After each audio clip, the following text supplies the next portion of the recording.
Hi, welcome to the video. So in this video, I'm going to be reading from this book, Two Towers, old copy from when I was in grade school when I first read this, and improvising at the same time.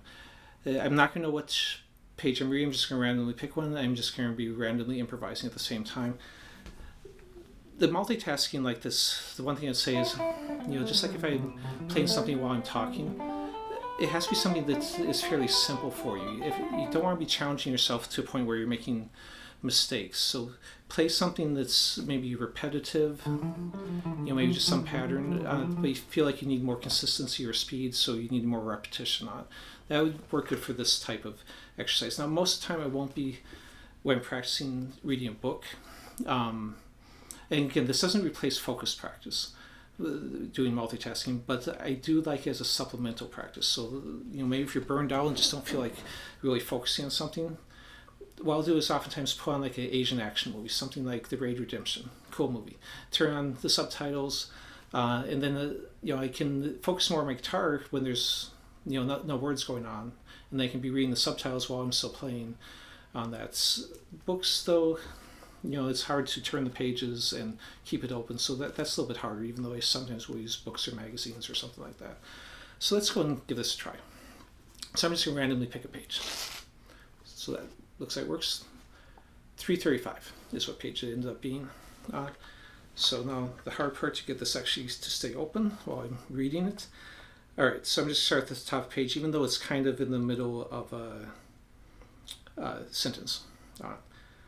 So stamped out what was left of the fire, scattered the ashes, and laid the turves on the hull.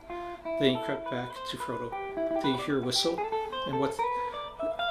And sounded like an answer, he asked. A few minutes back, I hope it was only a bird, but it didn't sound quite like that. More like somebody mimicking the bird call, I thought. And if I'm afraid of it, I'm afraid my bit of fire's been smoking.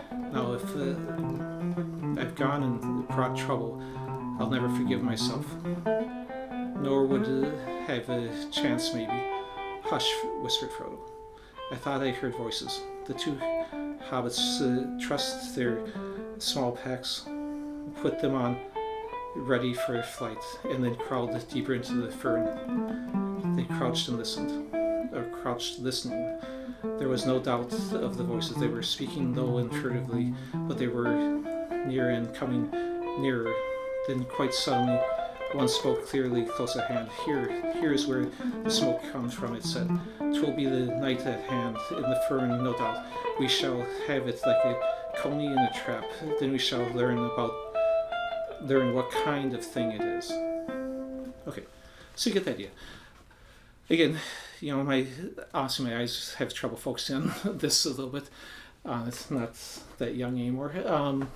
But yeah, that's the idea, is just get some repetition on the guitar while doing something else. If you like this video, please subscribe. I've got a bunch of other videos on various licks, arpeggios, scales, exercises that you can check out if you want to. Thanks for watching.